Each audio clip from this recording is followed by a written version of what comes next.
teman-teman, Assalamualaikum warahmatullahi wabarakatuh. Selamat datang dalam playlist perencanaan gedung sekolah dasar atau gedung SD dengan konstruksi satu lantai. Sebelum kita melakukan desain perencanaan gedung sekolah dasar ini, kita awali dulu dengan beberapa materi dasar.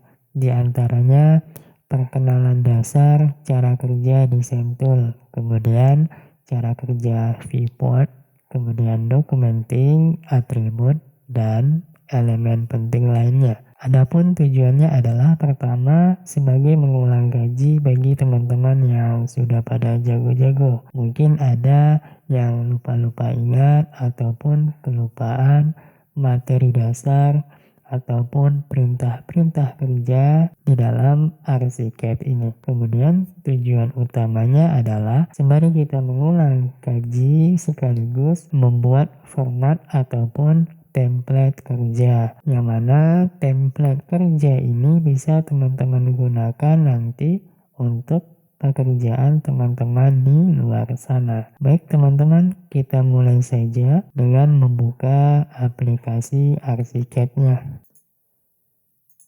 Baik, kita tunggu sebentar ya. Nah, ini adalah tampilan pertama ketika teman-teman membuka aplikasi ArchiCAD. Dan ini adalah Enscape bagi teman-teman yang sudah pernah menginstal plugin Enscape. Kita exit terlebih dahulu. Oke, kita kembali ke dialog box. Pertama kali teman-teman membuka aplikasi ArchiCAD 25. Di sini ada 3 pilihan, New, Browse, dan Teamwork. Untuk dua ini kita abaikan dulu ya. Kita langsung pilih arahkan mouse ke menu New, klik kiri sekali. Setelah teman-teman mengklik New, di mana kita akan diarahkan lagi ke dialog box New Project. Pada dialog box New Project ini ada beberapa pilihan yang bisa teman-teman pilih nantinya. Pertama yaitu pada menu Create a New Project Form. Pada Create a New Project Form ini ada dua pilihan, Template dan Last Project Setting. Artinya jika teman-teman ingin menggunakan template, di sini ada beberapa pilihan. Teman-teman bisa menggunakan template bawaan dari ArchiCAD 25, ataupun jika teman-teman sudah memiliki settingan template, teman-teman bisa klik browse. Nanti teman-teman akan diarahkan untuk memilih template yang teman-teman miliki. Kemudian di sini ada pilihan Last Project Setting. Artinya kita menggunakan settingan atau template terakhir kita gunakan. Ketika teman-teman sudah memilih satu di antara dua ini, maka dalam hal ini teman-teman hanya bisa memilih satu di antara dua ini. Jika tidak template, maka teman-teman bisa memilih Last Project Setting. Ini saya pertama kali membuka aplikasi ArchiCAD, jadi saya cuma bisa punya pilihan template. Nah, di sini kita pilih template bawaan ArchiCAD-nya terlebih dahulu. Kemudian pada di area bawah ini ada Work Environment Profile. Di sini kita juga disuguhkan beberapa pilihan. Untuk pertama kita pilih settingan default terlebih dahulu. Jika sudah, teman-teman bisa mengarahkan mouse-nya ke pilihan New dengan cara klik kiri sekali. Oke, ini bisa kita abaikan. Exit. Oke teman-teman, ArchiCAD-nya sudah terbuka. Jadi ini adalah tampilan awal ArchiCAD 25 ya teman-teman. Sekarang saya akan jelaskan dulu bagian-bagian dari user interface dari ArchiCAD 25 ini. Yang pertama, di sini ada yang namanya menu bar. Di sini ada menu file, menu edit, menu view, dan seterusnya. Ya, saya ulangi ya, ini adalah menu bar. Kemudian di bawahnya baris keduanya ini adalah toolbars. Kemudian di bawahnya lagi ini adalah info box. Kemudian di bagian kiri ini adalah toolbox. Kemudian di bagian ini adalah work area kita atau area kerja kita menggambar. Kemudian di sisi sebelah kanan ini adalah navigator. Kemudian di bawah ini adalah quick option bar, dan pada baris paling bawah ini adalah status bar. Oke, baik, kita coba samain dulu ya settingan template atau halaman kerja kita. Langkah awal kita tekan tombol escape, karena saat kita membuka pertama kali aplikasi Archicad, secara otomatis atau secara defaultnya kita diarahkan ke pada perintah wall. Jadi dengan teman-teman menekan tombol escape, secara otomatis kita keluar dari semua perintah dan perintah berpindah ke arrow tools. Sekarang yang akan kita lakukan adalah menyamakan workspace kita, biar nanti dalam teman-teman mengikuti tutorial ini, teman-teman tidak bingung mencari perintah yang digunakan nantinya. Yang pertama kita coba setting adalah bagian toolbar, yaitu di baris kedua. Dengan cara klik kanan di sini, kemudian nanti muncul toolbar yang bisa kita inginkan. Nah, di sini ada yang sudah terchecklist, artinya ini adalah toolbar yang sudah kita secara defaultnya itu sudah tercentang atau sudah tersedia di pada toolbars ini. Kemudian kita coba tambahkan lagi yang akan kita butuhkan atau yang biasa digunakan dalam pekerjaan di Archicad ini. Kita aktifkan 3D Visualization dengan cara klik. Nah, nanti dia akan muncul di sini. Kemudian kita lanjut pilih yang lainnya, range element, kemudian klik kanan lagi, attributes. Lalu kita pilih lagi mini navigator. Kita bisa tarik nih toolbarnya, kita susun pada tempatnya dengan cara arahkan mouse-nya ke sudut kiri sehingga kursornya berubah tanda, kemudian klik, kemudian tarik ke sini. Jadi secara otomatis nanti toolbarsnya itu menyesuaikan. Nah, ini kan karena tidak muat, kita bikin 2 baris. Kita tarik sampai di sini. Jadi 2 baris ini adalah tempat kita meletakkan toolbars kita. Kemudian yang ini kita klik, tarik lagi. Kemudian kita lanjutkan yang ini.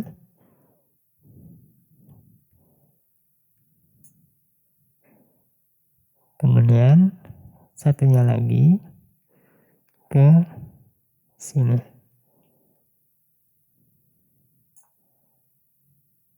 Baik teman-teman, kemudian ini adalah info box teman-teman yang di baris ke-4.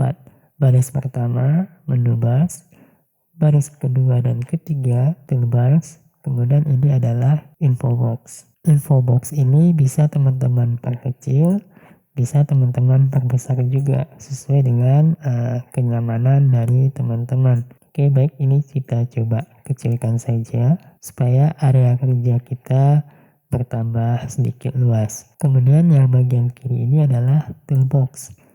Teman-teman bisa klik kemudian tarik sehingga nanti perintahnya itu, nama-nama perintahnya teman-teman bisa kebaca. Nah, kemudian sama yang sebelah kanan ini, navigator ini bisa kita kecilkan, bisa juga kita besarkan sesuai nanti dengan kebutuhan. Ya, kira-kira segini saja. Oke, baik teman-teman, kita lanjutkan. Jadi semuanya ini mulai dari menu bar, toolbar, toolbox, dan info box itu bisa kita setting, bisa customize ya, sesuai dengan kenyamanan kita masing-masing. Mau dikecilkan, mau dibesarkan, ya bebas dari teman-temannya. Baik teman-teman, nah ini kan ada info box. Info box ini juga bisa kita tarik, pindahkan ke samping, ya. Tapi biasanya ya. Lebih nyamannya itu info box tetap kita taruh di sini saja. Nah, begitu juga dengan navigator ini bisa kita tarik, kita bisa pindahkan, bisa taruh ke sini, ya. Oke, intinya sesuai dengan kenyamanan teman-teman. Oke, baik, kita lanjutkan. Kemudian saya akan coba menjelaskan beberapa menu bar, di mana menu bar ini sudah dikelompokkan sesuai dengan fungsi-fungsinya, di mana ada menu file, edit, view, ya. Bagi teman-teman yang belum menginstal plugin Lumion Live Sign dan Escape, maka di tampilan arsip teman-teman belum ada muncul dua item ini. Jadi setelah window itu adalah menu help. Kemudian selanjutnya di sini adalah info box. Info box ini apa? Isinya mengenai pengaturan-pengaturan yang mengenai toolbox yang di sini. Jadi misalkan kita klik wall, nanti secara otomatis info box-nya itu akan muncul di bagian sini. Jadi info box ini akan menyesuaikan terhadap toolbox yang ada di sini. Artinya setiap kita mengklik toolbox di sini, isinya akan menyesuaikan atau beda-beda. Misalkan contoh walls, perintahnya atau propertinya adalah yang mengenai tentang perintah-perintah wall. Jika kita klik toolbox yang lain, ya, misalkan kolom, maka perintah dan propertinya berbeda, menyesuaikan dengan kebutuhan toolbox kolom. Begitu juga dengan toolbox beam, kemudian slab, roof, cell, stair, dan seterusnya. Dan di bagian sini kita bisa scroll, ya. Kita arahkan mouse kita berada pada baris ke-4. 1, 2, 3, 4. Kemudian bisa kita scroll, karena ini akan terdiri dari beberapa perintah atau properti dari toolbox masing-masing yang ada di sini. Oke, selanjutnya setelah kita mengklik beberapa pilihan toolbox di sini, misalkan kita mengklik atau memilih toolbox mengenai wall. Nah, di sini ada yang namanya setting dialog. Ketika kita klik setting dialog ini akan muncul perintah yang sebenarnya isinya kurang lebih sama isinya dengan yang di sini. Namun pada dialog box ini isinya akan lebih lengkap, lebih detail, dan lebih terstruktur, lebih tersusun juga. Oke, kita exit. Kita coba toolbox lainnya, misalkan kolom. Kita klik ini juga bisa dengan mengklik ini 2 kali. Jadi akan muncul dialog box yang isinya mengenai info box, perintah dari toolbox yang kita pilih. Jika kita memilih beam, maka info box-nya berisi tentang pengaturan properti beam. Nah, kira-kira begitu ya teman-teman ya, singkatnya. Kemudian coba kita exit lagi, kita close. Untuk memunculkan setting dialog bisa dengan mengklik di sini 2 kali, ya. Kemudian juga bisa dengan mengklik di sini sekali atau dengan cara Ctrl T. Maka info box-nya akan muncul. Jadi sama ya teman-teman, ada 3 perintah. Klik 2 kali di sini atau klik sekali di sini atau dengan menggunakan Ctrl T. Nah, itu kan ada tulisannya setting dialogs dalam kurung Ctrl T. Oke, selanjutnya pada work area ini kita ada yang namanya tab bar ya.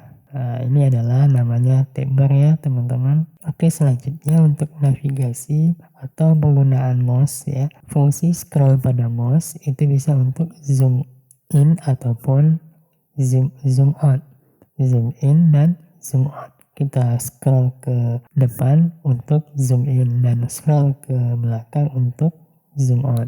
Kemudian untuk geser-geser bisa dengan mengklik, kemudian tahan, kita tarik kanan, kita tarik kiri untuk menarik, menggeser area gambar kita. Atau istilahnya itu panning. Nanti ketika kita klik scroll itu akan muncul icon tangan, artinya kita bisa menggeser area kerja kita. Kemudian di sini ada pilihannya tab 3D.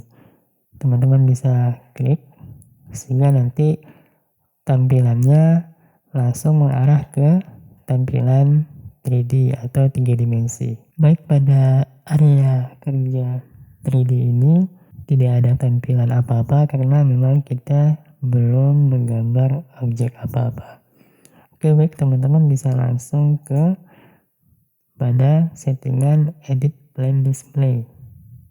Ini untuk menghilangkan atau mengaktifkan display pada tampilan 3 dimensi atau 3D. Untuk perintah zoom in dan zoom out sama, menggunakan scroll ke depan untuk zoom in, scroll ke belakang untuk zoom out. Untuk geser-geser juga sama atau panning ya istilahnya. Ketika teman-teman mengklik scroll akan muncul icon berubah menjadi simbol tangan. Jadi teman-teman bisa menggeser-geser. Kemudian perintah selanjutnya pada tab 3D ini teman-teman bisa menggunakan perintah orbit atau memutar-mutar dengan cara tekan tombol shift dan klik scrollnya tahan, icon mouse berubah menjadi icon orbit. Jadi di sini teman-teman bisa memutar-mutar objek, melihat dari segala penjuru sisi objek yang teman-teman kerjakan nantinya. Kemudian di sebelah ini ada tab shot elevation. Kita coba buka. Nah, ini adalah tampilan atau elevation tampak teman-teman. Di sini teman-teman bisa melihat tampak dari objek teman-teman nantinya. Oke, sebelumnya saya coba jelaskan pada area navigator karena ini ada hubungannya dengan tampilan elevation kita atau tampak. Pada navigator ini ada 4 pilihan. Pertama di sini ada project map, kemudian di sini ada view map, dan di sini ada layout, dan di sini ada publish set. Pada project map ini adalah dimana akan tercantum list viewport yang kita sedang kerjakan. Oke, di sini ada elevation. Ketika kita klik ini 2 kali, kita secara otomatis diarahkan kepada tampilan elevation atau tampak depan, kiri, kanan, dan seterusnya. Baik teman-teman, apapun yang ada di sini ini adalah settingan awal atau settingan default dari ArchiCAD 25. Sudah tersedia storiesnya, kemudian elevationnya, tampak timur, utara, selatan, dan barat. Nah, di sini ada simbol atau notasi tampak kiri, tampak timur, utara, barat, dan selatan. Apapun tampilannya di sini, itu akan sangat berkaitan dengan pada navigator ini. Karena ini adalah list pekerjaan yang sedang kita kerjakan. Ini lantai dan ini adalah tampak ataupun elevation. Jika nanti teman-teman ingin membuat potongan, ya, nanti akan muncul juga di sini ada namanya section. Teman-teman bisa tambahkan section 1, 2, dan seterusnya. Kemudian pada bagian navigator di sini ada view map. Adalah list atau template viewport yang sudah kita simpan. Nah, nanti di sini listnya tampil di pada view map ini. Kemudian selanjutnya di sini ada layout book. Nah, ini adalah shop drawing kita berada di sini dalam bentuk list juga teman-teman. Jadi teman-teman tinggal klik 2 kali, shop drawing kita secara otomatis tampil dan muncul di sini. Nah, ini adalah bentuk bawaan dari ArchiCAD 25. Baik teman-teman, untuk selanjutnya coba kita kembali kepada floor plan dengan cara shortcutnya tekan F2 ya. Teman-teman bisa dengan menekan F2 nanti secara otomatis teman-teman berada pada floor plan. Jika teman-teman menekan F3, teman-teman secara otomatis langsung diarahkan ke tampilan atau tab 3 dimensi. Menu tab ini teman-teman bisa exit atau hilangkan dengan cara klik silang pada tab. Kemudian kita coba arahkan mouse ke bagian bawah sini. Seperti yang sudah disebutkan, ini adalah quick option bars. Isinya adalah pengaturan-pengaturan yang biasanya kita gunakan. Di sini ada layer combination, skala, dan seterusnya. Nanti kita akan bahas. Kemudian di bawahnya lagi adalah status bar, berisi tentang tips, saran, penggunaan, atau cara menggunakan perintah toolnya ini. Jadi sifatnya lebih kepada informasi tool apa yang sedang aktif. Baik teman-teman, kurang lebih itu ya kira-kira mengenai user interface. Semoga teman-teman bisa memahaminya dengan baik. Oke teman-teman, sampai jumpa di materi berikutnya.